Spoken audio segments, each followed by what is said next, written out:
Greetings, I am Herbert Erpaderp, and today I'm going to try something new. The title might imply something a little more gruesome, but today I'm going to build a model railway wagon. This is a 00 or HO scale 10-ton ventilated meat wagon, as you can probably see on the label.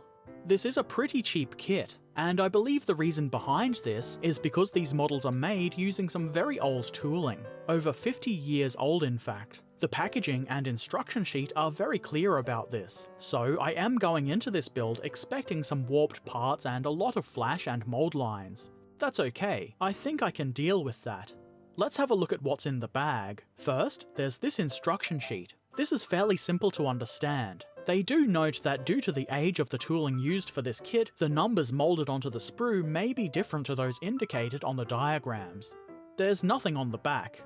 There's also this decal sheet. It doesn't look all that great if I'm honest. It's very yellowed. I guess they are kind of old. I'm still going to try them just because. A realistic paint job isn't going to be too important for these wagons, so I don't mind if the decals don't work at all. It is nice to see they have included multiple numbers anyway, for anyone wanting to build more than one of these and wanting to avoid having several wagons with the same number. Here are all the parts. There's quite a few. There's a few parts with really bad flash that you can see from here. One of the van sides, some of the doors, and one of the buffer beams all have really big patches of flash. Upon closer inspection, we can see that the side frames, while not super detailed, do look reasonable. There are a couple of small sink marks and some minor mould lines. There are a couple of excess bits of plastic protruding inwards near the axle points that will need to be cut off. More importantly, the part is relatively straight. Having this part straight is important if we want it to roll along without too much wobbling and derailing. The floor of the wagon is fairly neat. It does need a little bit of cleanup around the edges, and there's a fair bit of flash on the cylindrical protrusions on either end. These are where the couplings will attach, so that's obviously something that will need attention. Next, we have the roof. Not a lot to say about this part. It's fairly neat. There's a burr on one edge and a mould line around the entirety of the part. This sprue has some of the van sides. They're quite nicely detailed in my opinion. Better than I was actually expecting at least. There's also some kind of cylinder thing, some vacuum brake hoses, what looks like an American style HO coupling, and pins for said couplings. This sprue with the other van sides shows some of that flash I was talking about before. There's also buffers, another coupling, and some dummy hook and chain style couplings. The chain on these looks quite bad, but the hooks will look decent with just a bit of cleanup. The doors have some minor flashing, but otherwise they look pretty nice. This same sprue also holds the brake gear. Both the shoe part and the handle have quite a bit of messy looking flash. The ends of the wagon are for the most part fairly neat. There's a bit of flash along the roofline which will be easy enough to remove. The vents are also full of flash, but I don't think I will bother removing that. There are two of these sprues, both having varying levels of flash in different areas. Also included in this kit are two metal wheel sets. I don't know how good they are, but I'm really glad that these aren't plastic. And in order to connect these wagons to each other, tension lock couplings are included. These don't look to be all that great. The metal part is a bit bent and movement is a little stiff. I may get some different couplings. These here are the coupling boxes. You clip the two parts together, slot the coupling in and attach it to the body of the wagon. Let's start assembling this meat wagon. I just like saying meat wagon.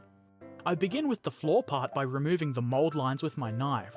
With a kit like this, the mould line removal process is unsurprisingly fairly time consuming and tedious.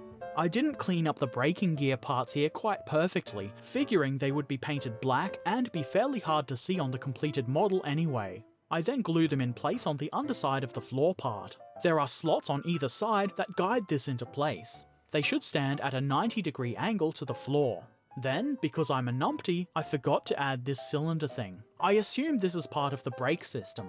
This would be easier to attach after the brake shoe part, but I still managed to squeeze it into place here. I'm sure the wagon would look fine without it to most people, but I figured I might as well put it on anyway. Next, before there is too much detail to get in the way, I hot glue a fishing sinker to the floor. I want these wagons to have some weight to them so they won't derail all the time. I've hacked off chunks of this sinker because I thought it might have been too heavy, so it looks a bit messy, but it won't be visible anyway. I try to get this weight as centered as possible. I used hot glue here rather than super glue because I figured it would be less likely to come unbonded. Next come the side frames. The parts in this kit were straight, though they do have a big piece of excess plastic sticking out. Obviously this needs to be cut off, otherwise the wheels won't go into place, and that would be a problem. I then use an emery board to make sure the top of the frames are smooth and will fit nice and flush with the floor. And of course I remove any mould lines. I then glue the side frames into place. I apply maybe too much glue along the underside of the floor. I then sit the part in place, making sure it stays as straight and vertical as possible. I apply a little bit of pressure to press the frame against the floor without too much of a gap. It's not 100% gap free, but I have managed to get the part on fairly straight, which is important.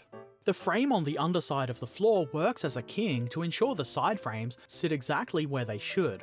The fit should be tight with no movement. To be honest, I'm a little surprised with how well this went together. Then come the buffer beams. You can see I've removed 2 of the inner bars that hung down from them. I've done this because they would interfere with the model coupling once they're installed. I then glue them into place, obviously on the ends of the wagon. These are shaped such that assuming you've got the side frames on nice and straight, the buffer beam should slot right into place. And in this case, they do. There are more details to add to the lower half of the model, but they seem like they would be easy to break. So I next add the van portion of the wagon, starting with one of the ends. I try my best to get the part centered. The bars that go down over the buffer beams should align with the 2 slots in the buffer beam. Before the glue has had too long to set up, I glue on the side parts. I do this quick so the end part is still easy to manipulate into being nice and square with the side part. There is a kind of keying on the inside of the corners that helps with this a lot. The rest of the van body parts go on in a very similar way. It's very easy to do. Once both ends of the van are in place, it's time to attach the roof. I figured adding the roof now would make it a bit easier to get the doors on correctly. I add glue all around the top of the walls and then place the roof. The roof has some keying to make sure it goes on properly centered. Just press it down and it should kind of just go into place. You might find that the sides bend inwards a little bit. If so, simply pull the wall out so that it sits properly. This is another reason to add the doors after the roof. You might need to apply pressure to keep the roof in place while the glue sets up.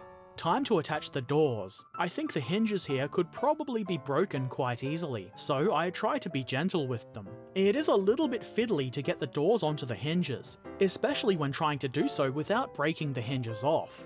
I was tempted to just cut the hinges off, but then there would be a huge gap in the doors where the hinge loops through. I did eventually get the doors on. You can leave these unglued, so they can be opened and closed, but these doors seem like they could be easily knocked off if they weren't glued shut. Also, the insides of the doors are not detailed, and you would be able to see the big ugly fishing sinker weight, so I glue them shut. The wagon is nearly complete, just a few final details to add. I add these last because they seem like they would be easy to break off during assembly. First, I add the handbrake arm or handle or whatever you might call that. This is a little fiddly. I had to use my knife to press it into place. It does look pretty decent once it is in place though. Next, I add the coupling hook.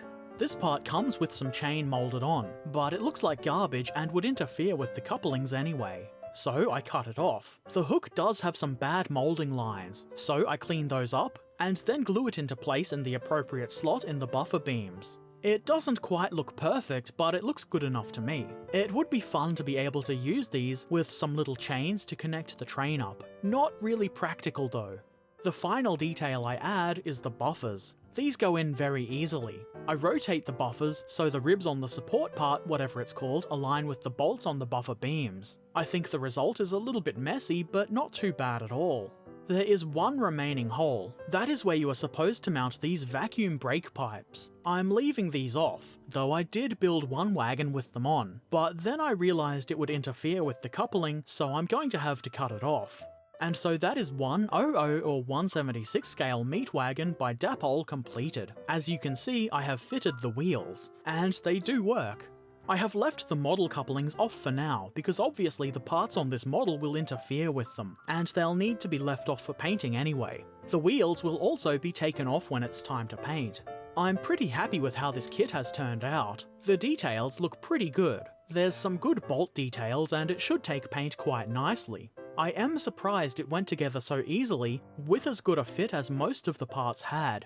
This is great considering the age of the tooling this kit is made with. I am kind of wondering if that might just be luck. I do have another 4 of these to build, along with 4 mineral wagons and a brake van, because you can't have a train without a brake van. I'm hoping the rest of these kits go together just as easily as this one. I have no idea how well this wagon will run, hopefully very well. I guess eventually I will find out. I don't actually have anywhere to test the running properties of this model yet. This is, quite obviously, a model railway kit, but I think wargamers could find some use in it. You could build a bombed out or derailed train without the expense of buying pre-built and painted model trains. That would be pretty cool. The scale of this wagon is definitely not right for 28 or 15mm scale models, but I think it would be close if not exactly right for 20mm. Personally, I would be fine using these as terrain pieces with games in all 3 of those scales. I have seen these kits in local hobby shops, but it worked out cheaper to actually order these directly from Dapol, even with the shipping. For those not so interested in building kits who might still enjoy painting them, you can get unpainted, assembled wagons from Dapol, and they're only a tiny bit more expensive than these kits. I don't know if they are the same range, made from similarly old tooling, but I am considering getting some of those too. Model railway wagons aren't cheap, but it's more fun to have a lot of them, and I like the idea of painting them up. When I do paint these wagons, I'll probably just paint them a simple brown, with black running gear and a grey roof. Maybe a little bit of weathering. Nothing too complicated. These are intended as a gift for my sister's son. My plan is to paint his name, letter by letter, on the sides of these wagons. He's only very young, so he's not really going to care about realistic paint jobs, but I think he will really like having his name spelled out on the sides of the wagons. So it doesn't really make a lot of sense to spend too much time painting these. Fortunately for you, this means I will be able to paint these fairly quickly and thus have the video about that painting done in relatively short order. So if you're interested in that, be sure to stick around. So, what do you think about this meat wagon? Have you got any suggestions for other rail wagon kits? Let me know in the comments section below. If you have any other comments, questions or suggestions, put those in the comments section too. If you thought this video was a bit poo, click the thumbs down button, but if you thought it was good, let me know by clicking the thumbs up button. If you've not done so already, be sure to subscribe and share and all of those other YouTubey things. If you really like the videos I make, please consider helping to support the channel via Patreon. For as little as $1 a month, you can see my videos a little early, as well as some patron-only bonus content, and it will help me buy more cool models to make videos about. To get there, click the link in the description, or the Patreon logo on screen now. If Patreon isn't your thing, that's okay. I hope you enjoy my videos anyway. As always, I shall return soon. So until then, happy modelling and thanks for watching. Farewell.